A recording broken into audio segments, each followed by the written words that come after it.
Hello दोस्तों, कैसे हैं आप सभी लोग। आज दोस्तों हम 50 क्वेश्चन लेकर आए हैं मैथ पेडागोजी का। और ये 50 क्वेश्चन मैथ का जड़ है, मैथ का बेसिक है। और यहीं से पेडागोजी का क्वेश्चन कोई भी घुमा के भी पूछा जाता है तो यहीं से बनता है। यदि ये आपका बेस यदि कमज़ोर है तो आपको पेडागोजी में दिक्कत है। आप इस टाइप का क्वेश्चन हम जो 2 पार्ट में करवाने हैं वाले हैं, लगभग 100 क्वेश्चन होगा। और ये 100 प्लस क्वेश्चन आप यदि कर लेते हैं तो मैथ का पेडागोजी आप किसी भी तरह से घुमा के पूछ दे, आपको दिक्कत कहीं भी नहीं होगा। तो हम इस वीडियो में 50 क्वेश्चन करवाने वाले हैं और इसको आपको याद रखना है और रिवीजन करते रहना है, याद खुद ब खुद हो जाएगा। और आप लोग देखिएगा कि इससे आपका कितना लाभ मिलता है। मैथ पेडागोजी आपका खुद ब खुद बनना स्टार्ट हो जाएगा। और आप लोग से सिर्फ एक ही मांग है, यदि आपको हेल्पफुल लगता है तो सब्सक्राइब कर लीजिएगा। और एक मांग है कि आप वीडियो को लाइक करके ज़रूर दोस्तों जाइएगा। चलिए दोस्तों, तो 1 नंबर क्वेश्चन से स्टार्ट करते हैं। तो देखिए पहला क्वेश्चन है, सूत्र की रचना के लिए सर्वोत्तम विधि है कौन? तो आगमन विधि। आगमन विधि है। सूत्र की रचना के लिए सर्वोत्तम विधि कौन है? तो आगमन विधि। द्वितीय क्वेश्चन है, दूसरा क्वेश्चन, शून्य का प्रयोग सबसे पहले किसने किया था? तो ब्रह्मगुप्त ने किया था। शून्य का प्रयोग सबसे पहले किसने किया था? तो ब्रह्मगुप्त ने किया था। देखिए तीसरा क्वेश्चन, ये जड़ है मैथ का, इसको कंप्लीट करके रखना जरूरी है आप लोगों को। नवीन प्रश्नों को हल करने के लिए सर्वश्रेष्ठ विधि मानी जाती है तो आगमन विधि मानी जाती है। नवीन प्रश्न मतलब नया प्रश्न को हल करने के लिए, तो इसको कहते हैं आगमन विधि। देखिए ज्यामिति का समस्या को हल करने के लिए सर्वोत्तम विधि माना जाता है विश्लेषण विधि। ये डायरेक्ट क्वेश्चन भी पूछा गया है बहुत बार। ज्यामिति की समस्या को हल करने के लिए सर्वोत्तम विधि किसको माना जाता है? विश्लेषण विधि। यहाँ पे विश्लेषण विधि क्यों माना जाता है? क्योंकि ज्यामिति को हम विशेष रूप से ज़्यादा डिटेल में पढ़ते हैं, इसीलिए उसके बाद ही इसको सर्वोत्तम विधि माना जाता है। इसको विश्लेषण के द्वारा किया जाता है, इसीलिए इसको कहते हैं विश्लेषण विधि। इस तरह से आपको कुछ भी लॉजिक लगा कि इसको याद रखना है। चलिए, अब लॉजिक तार्किक रूप से नहीं याद कीजिएगा तो नहीं होगा, लॉजिक भी लगाना है उसमें मैथ में। चलिए, गणित शिक्षण के लिए खेल विधि का सबसे अच्छा उपयोग किसने किया? तो हेनरी काउटबेल कुक ने किया था। चलिए, गणित शिक्षण के लिए खेल विधि का सबसे अच्छा उपयोग किसने किया था? हेनरी काउटबेल कुक ने किया था। चलिए, पाई कैसी संख्या है? पाई कैसी संख्या है? पाई पता है सभी को, हम लोग बचपन से पढ़ते आ रहे हैं। पाई क्या है? एक अपरिमेय संख्या है, जबकि इसका मान जो है 22/7, तो ये क्या है? p/q के रूप में ये परिमेय संख्या है। पाई क्या है? एक अपरिमेय संख्या। चलिए, गणित की प्रकृति कैसी होती है? तो क्या अभी बोले थे? तार्किक, लॉजिक लगना चाहिए, तार्किक होती है। चलिए नेक्स्ट क्वेश्चन देख लीजिए, ये किसने कहा कि गणित सभी विज्ञानों को द्वार और कुंजी है? तो वो रोजर बेकन ने कहा था। किसने कहा था? रोजर बेकन ने कहा था। चलिए नेक्स्ट क्वेश्चन है, सांख्यिकी में प्रसारण का विश्लेषण नामक विधि किसके द्वारा दी गई?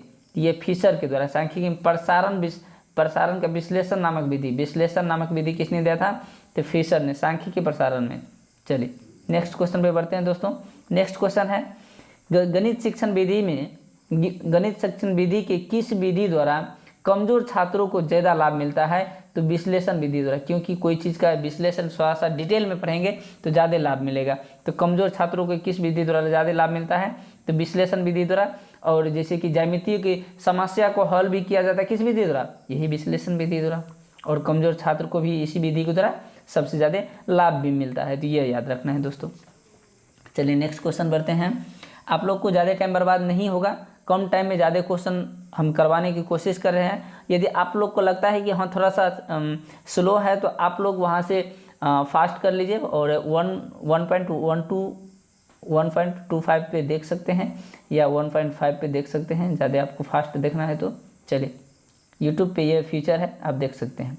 चलिए देखिए नेक्स्ट क्वेश्चन है, जीवन की किस गतिविधि में गणित का सर्वाधिक प्रयोग होता है? तो आर्थिक गतिविधि में। गणित का प्रयोग कहाँ होगा? जहाँ पे पैसा या गुना जोड़ घटो इसी का यूज होता है वहीं पे, तो वो कहाँ होता है? आर्थिक मतलब पैसा का लेन देन जहाँ होता है वही होता है। तो ये तार्किक आपको लगा कर रखना है कि याद रहेगा आपको। चलिए, अज्ञात से ज्ञात की ओर कौन सी विधि होती है? तो निगमन विधि। अज्ञात से जब भी ज्ञात होगा तो क्या होगा? निगमन विधि होगा। और देखिए किस विधि में उदाहरण पहले और बाद में क्वेश्चन को बताया जाता है? वही क्वेश्चन है, किस विधि में उदाहरण सबसे पहले दिया जाता है? तो आगमन विधि में दिया जाता है। चलिए दोस्तों नेक्स्ट क्वेश्चन आपका है कि रेखा गणित के लिए उपयुक्त विधि है। रेखा गणित के लिए कौन सा विधि है? विश्लेषण विधि। रेखा गणित के लिए सबसे उपयुक्त विधि कौन है? तो विश्लेषण विधि। निम्न कक्षाओं के लिए उपयोगी विधि है, तो तो आगमन विधि। निम्न कक्षाओं के लिए सबसे उपयुक्त विधि कौन है? आगमन विधि था।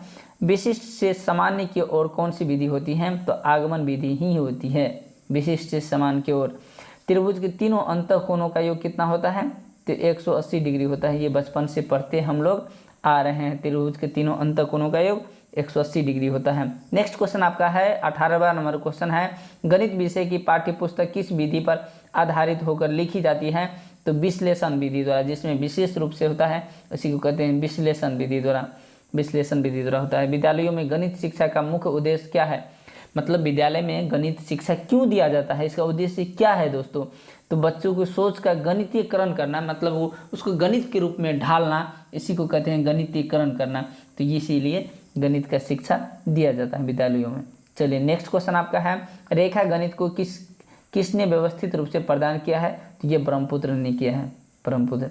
चलिए 21 नंबर क्वेश्चन देख लेते हैं, गणित के अध्ययन से एक बच्चे में किन गुण का विकास होता है? गणित के अध्ययन से बच्चे में किस गुण का विकास होता है ये बताना है। तो आत्मविश्वास, तार्किक सोच और विश्लेषक सोच। तार्किक सोच तो बहुत बार हम बता चुके हैं कि तर्क लगाना है। आत्मविश्वास, खुद पे विश्वास होना चाहिए। उसके बाद विश्लेषक सोच, क्योंकि कोई भी चीज़ डिटेल में हम सीखते हैं, तो ये 3 चीज़ आपको इससे विकास होता है मैथ से। नेक्स्ट क्वेश्चन आपका है, गणित में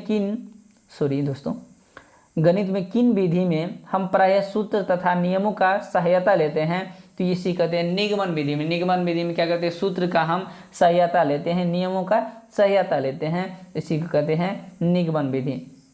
चलिए ये क्वेश्चन डायरेक्ट पूछा जाता है, पंचभुज के सभी अंतःकोणों का योग कितना होता है? तो 540 डिग्री होता है। पंचभुज के सभी अंतःकोणों का योग कितना होता है? 540 डिग्री होता है। नेक्स्ट क्वेश्चन आपका है, विभाजन ई का उपयोग किसके द्वारा किया जाता है? रेखाखंड की लंबाई मापने हेतु। रेखाखंड की लंबाई मापने हेतु। शून्य की खोज किसने की थी? तो आर्यभट्ट ने की थी। ये तो हम लोग बचपन से पढ़ते आ रहे हैं ना। उसके बाद देख लीजिए कि पाई बराबर 3.1416 का प्रतिपादन किसने किया था? ये तो पता था कि पाई बराबर होता है 3.14 और 16 तो होता है डैश डैश डैश, आगे भी होता है क्योंकि पाई एक अपरिमेय संख्या है। और ये किसके द्वारा दिया गया था ये पता नहीं था, तो यह आर्यभट्ट के ही द्वारा दिया गया था जो शून्य का आविष्कार किया है। चलिए सबसे छोटी प्राकृतिक संख्या, प्राकृतिक संख्या गिनती की संख्या को हम प्राकृतिक संख्या करते हैं। अब प्राकृतिक संख्या स्टार्ट कहाँ से होता है? 1 से। कोई भी चीज़ हम गिनती करते हैं तो कहाँ से स्टार्ट करेंगे? 1 से। तो सबसे छोटी प्राकृतिक संख्या कौन हो जाएगा? 1 हो जाएगा। अब छोटी पूर्ण संख्या 0 से। पूर्ण संख्या कहाँ से स्टार्ट होती है? 0 1 2 3, तो ये शुरुआत सबसे छोटी कौन होगा? तो 0 हो जाएगा।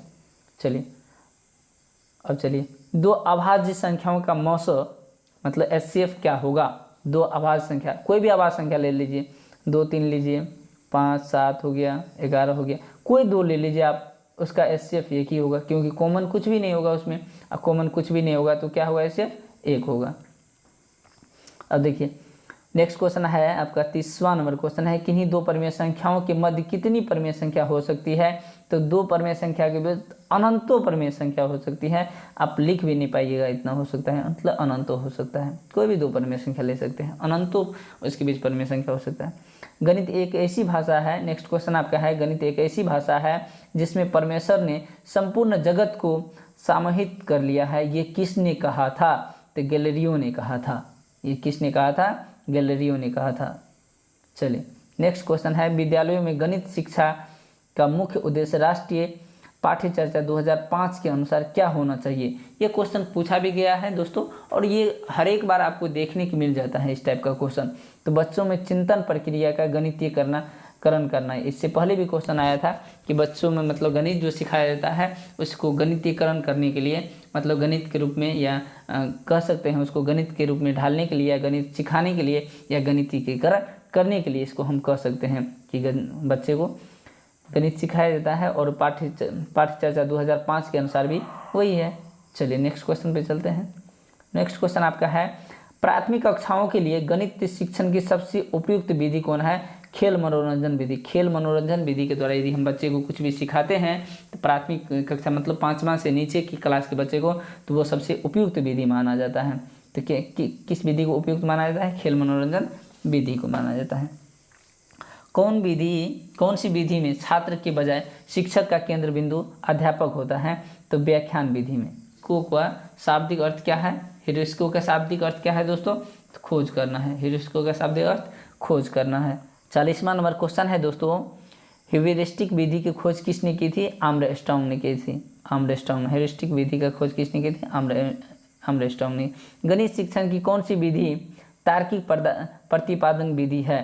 तो विश्लेषण विधि। विश्लेषण विधि में कोई ही हम कह सकते हैं डिटेल में पढ़ना, या इसी को कह सकते हैं तार्किक रूप से या तर्क लगा के पढ़ना। चलिए नेक्स्ट क्वेश्चन आपका है 42वां नंबर क्वेश्चन है, किस विधि द्वारा अर्जित ज्ञान अस्थायी होता है? तो विश्लेषण विधि में ही होता है, ये भी याद रखना है दोस्तों। चलिए नेक्स्ट क्वेश्चन है, किस विधि द्वारा प्राप्त गणित शिक्षण छात्रों में आत्मविश्वास एवं आत्म की भावना उत्पन्न करती है? तो यह आगमन विधि द्वारा। किस विधि द्वारा? आगमन विधि द्वारा। चलिए नेक्स्ट क्वेश्चन है, किसका कथन है कि शिक्षक शिक्षण उपकरणों के माध्यम से शिक्षण को अस्थायी और रोचक बना देता है? किसका कथन है कि दोस्तों शिक्षक शिक्षण उपकरणों के माध्यम से शिक्षण को अस्थायी और रोचक बना देता है? तो ये किसने कहा था? मेकन तथा रॉबर्ट्स ने कहा था। चलिए नेक्स्ट चलिए दोस्तों, गणित विज्ञान की रानी है, ये किसने कहा था? गणित विज्ञान की रानी है, किसने कहा था?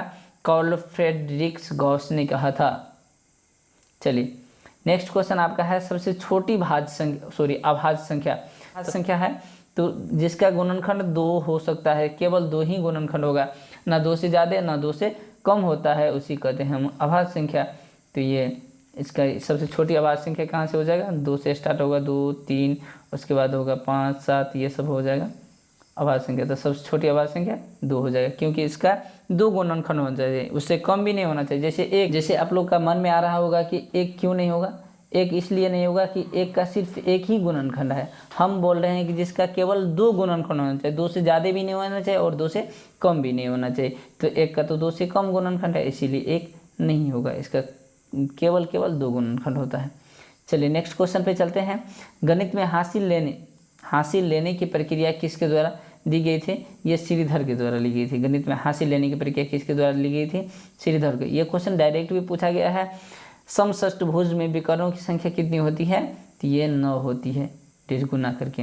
गणित में मानसिक सिद्धांत के जन्मदाता माने जाते हैं। लास्ट क्वेश्चन आज के वीडियो का लास्ट क्वेश्चन है, गणित के मानसिक सिद्धांतों के जन्मदाता माने जाते हैं प्लूटो को। किसको माने जाते हैं? प्लूटो। गणित में मानसिक सिद्धांत के जन्मदाता माने जाते हैं किसको? प्लूटो को। चलिए तो दोस्तों फिर नेक्स्ट वीडियो में हम मिलते हैं और अच्छे से क्वेश्चन के साथ, फिर मैथ पेडागोजी के साथ फिर मिलते हैं दोस्तों। और हमारे चैनल पे जो भी नए हैं, यदि अच्छा लगता है आपको लगता है कि हाँ इस चैनल से हेल्पफुल लगता है सीटेट के लिए, तो चैनल को ज़रूर सब्सक्राइब करके जाइएगा, वीडियो को लाइक कीजिएगा। चलिए दोस्तों, तो तब तक के लिए जय हिंद,